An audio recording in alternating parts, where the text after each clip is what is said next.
అంటే ఇదే రోడ్ల మీద గతంలో మనం చూసాం, ఇదే రోడ్ల మీద పరదాలు కట్టుకొని గత ముఖ్యమంత్రి తిరిగారు. కానీ ఇప్పుడు ఎత్తున ప్రజలు ఈ విధంగా చూస్తుంటే స్వాగతం పలుకుతున్నారు, రోడ్లంతా పూలమయంతో స్వాగతం పలుకుతున్నారు. ఎలా అనిపిస్తుందమ్మా? ఈరోజు చాలా మంది ఆంధ్రప్రదేశ్ ప్రజలందరం కూడా చాలా ఆనందం వ్యక్తం చేస్తున్నామండి. చూడండి, ఇవాళ గత ముఖ్యమంత్రి ఉన్నాడు, సిగ్గు లేదు ఆ ముఖ్యమంత్రికి అసలు పరిపాలన చేద్దామని కానీ ఆ ముఖ్యమంత్రికి ఎటువంటి ఉద్దేశం కూడా లేదు. ఆంధ్రప్రదేశ్ ప్రజలందరూ కూడా తీసుకెళ్లి ఎక్కడ కూర్చోబెట్టారు అని అంటే ఇవాళ 111 ఇచ్చారు. 151 ఎప్పుడైతే వచ్చిందో 151 కాదు, అతనికి వచ్చింది 111 వచ్చింది. మధ్యలో 5 ఎగరగొట్టారు. 11 సీట్లు ఇచ్చి ఇవాళ భారీ మెజార్టీ తోటి ఇవాళ జగన్మోహన్ రెడ్డిని మామూలుగా 164 సీట్లు ఇచ్చారు. 164 సీట్లు ఇచ్చి ఇవాళ భారీ మెజార్టీ ఇచ్చారని చెప్పి మేము జగన్మోహన్ రెడ్డి కళల్లో ఆనందం చూద్దాం అనుకున్నాము. ఆ జగన్మోహన్ రెడ్డి గారికి మేము ఒకటే తెలియజేస్తున్నామండి, ఏ రోజైతే మమ్మల్ని ఎంత ఇబ్బంది పెట్టాడో, ఏ రకంగా ఇబ్బంది పెట్టాడో ఇవాళ చూడండి. మాకు ఈరోజు ఎంత విజయాన్ని ఇచ్చాడు అని అంటే ఇవాళ మేము ముఖ్యమంత్రిగా చంద్రబాబు నాయుడు గారిని స్వాగతిస్తా ఉన్నాము. ప్రతి ఒక్క రోజు కూడా గతంలో మేము బాధపడిన వాళ్ళమే కానీ ప్రతి ఒక్క కుటుంబం కూడా బాధపడింది. ఈ రోజు వరకు కూడా ఏడుస్తానే ఉన్నాము. ఈ రోజు మేము పాదయాత్ర చేసినప్పుడు కూడా మమ్మల్ని ఎంత ఇబ్బంది పెట్టాడో, మాకు ఏమీ లేకుండా చేశాడు. జగన్మోహన్ రెడ్డిని గద్దె దించడమే మేము లక్ష్యంగా పెట్టుకున్నాము. పాదయాత్ర దాకా మాత్రం అమరావతి రాజధానిగా ఉండాలని చెప్పి పోరాటం చేశాం. కానీ ఫస్ట్ పాదయాత్ర చేసిన దగ్గర నుంచి అమరావతిలో మరి ప్రతి ఒక్క రైతు కూడా జగన్మోహన్ రెడ్డిని గద్దె దించే లక్ష్యంగానే మేము పోరాడాము, అలాగే గద్దె దించాము. ఈ రోజు ముఖ్యమంత్రిగా చంద్రబాబు నాయుడు గారిని అభివృద్ధి ప్రదాత, అమరావతి సృష్టికర్త, అమరావతికి ఏదైతే చేశారో ఆ నాయకుడిని ఎంచుకొని ఇవాళ ముఖ్యమంత్రిగా తీసుకొచ్చుకుంటున్నాం. అందుకే ఇవాళ చూడండి, అమరావతి రైతులే కాదు, ఇది ఆంధ్రప్రదేశ్ రాష్ట్ర ప్రజలందరి విజయం. ఇది అందరూ కూడా హర్షం వ్యక్తం చేస్తున్నారు. ఇవాళ సంతోషంగా ఉంది. మాకు ఎంత సంతోషంగా ఉంది అంటే చూడండి, ఇవాళ పసుపు వర్ణం అయిపోయింది, పసుపుమయం అయిపోయింది. ప్రతి ఒక్క రైతు కూడా, ప్రతి ఒక్క ప్రజలు కూడా, ప్రతి ఒక్క వ్యక్తి, ప్రతి ఒక్క కుటుంబం కూడా ఈ జగన్మోహన్ రెడ్డి వల్ల బాధపడినటువంటి కుటుంబమేను. ఈ రోజు చాలా ఆనందంగా ఉంది. అభివృద్ధి చేసే నాయకుడు ఎవరైనా ఉన్నారు అంటే అది చంద్రబాబు నాయుడు గారే. విధ్వంసం చేసే నాయకుడు ఎవరున్నారంటే అది జగన్మోహన్ రెడ్డి. సో గతంలో ముఖ్యమంత్రి జగన్మోహన్ రెడ్డి గారు ఇదే రూట్లో వెళ్తున్నప్పుడు పరిస్థితి ఎలా ఉండేది? ఇదే రూట్లో వెళ్తుంటే మా పరదాలు కట్టుకున్నాడు. పరదాల ముఖ్యమంత్రి పరదాలకు చాటుకు పంపించారు.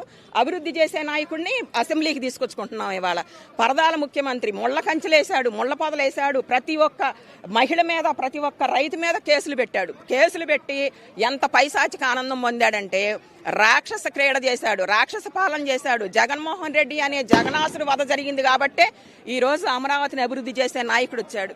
అమరావతి గతంలో పరదాలతో ఉండే ఈ ప్రాంతం ఈరోజు బంతిపూలతోటి కొత్త ముఖ్యమంత్రిగా చంద్రబాబు నాయుడు గారు స్వాగతం పలుకుతున్నారు. నిజంగా ఇలాంటి రోజు మళ్ళీ రావటం ఎలా అనిపిస్తుంది?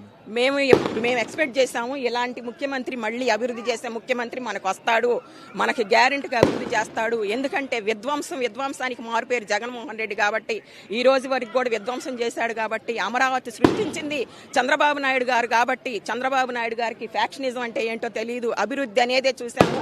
పక్క రాష్ట్రంలో చూస్తే ఎంతో అభివృద్ధి చేశాడు కాబట్టి ఇవాళ అలాగే అభివృద్ధి చేస్తాడు. ఎన్నో వేల ఎకరాల భూమిని చంద్రబాబు నాయుడు గారి మీద, ప్రభుత్వం మీద నమ్మకంతో ఎంతో మంది రైతులు భూములు ఇచ్చాం కాబట్టి మరి ఆ చంద్రబాబు నాయుడు గారే ఇవాళ ముఖ్యమంత్రిగా వచ్చి అమరావతిని మరి రాజధానిగా తీర్చిదిద్దుతారు. మొన్న కూడా అమరావతి రాజధానిగా ఉంటుందని చంద్రబాబు నాయుడు గారు చెప్పారు కాబట్టి మేము ఈరోజు అందరం కూడా ఆంధ్రప్రదేశ్ రాష్ట్ర ప్రజల విజయం ఇది, అమరావతి రైతుల విజయం ఇది.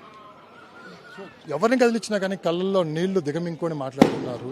దాదాపు ఒక్కొక్కరి మీద 15 నుంచి 20 కేసులు దాకా ఇక్కడ ఉన్నాయని చెప్తున్నారు.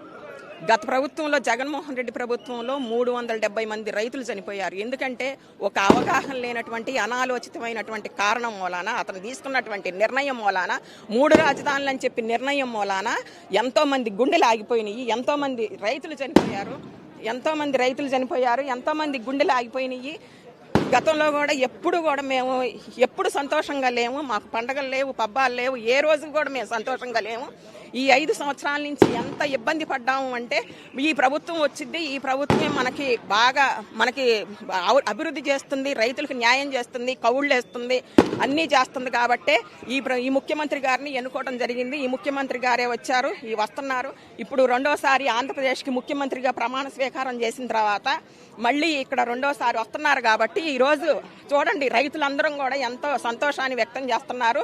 ఆంధ్రప్రదేశ్కి మరి అమరావతి రాజధానిగా ఉంటుంది, ఉంటుందని చంద్రబాబు నాయుడు గారు చెప్పారు కాబట్టి ఇప్పుడు కౌళ్ళేస్తారు.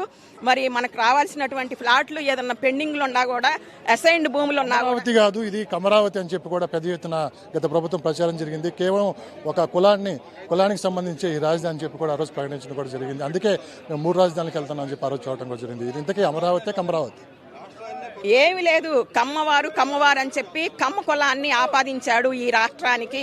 కమ్మవారు చంద్రబాబు నాయుడు గారు కమ్మవారు కాబట్టి ఇది కమ్మ రాజధాని అని చెప్పాడు. కమ్మ రాజధాని అని చెప్పి జనాలందరిని కూడా మభ్యపెట్టాడు, ప్రాంతాల మధ్య చిచ్చు పెట్టాడు జగన్మోహన్ రెడ్డి. అది ఎవ్వరు కూడా నమ్మల. ఫస్ట్ ఎవరైతే ప్రజలందరూ కూడా నమ్మారు నిజంగానే ఇది ఈ రైతులు ఎందుకు చేస్తున్నారు, ఈ ధర్నా రైతులకి ఏదో డబ్బులు ఇచ్చాడు చంద్రబాబు నాయుడు అందుకని భూములు ఇచ్చారని చెప్పి అపోహలో ఉన్నారు.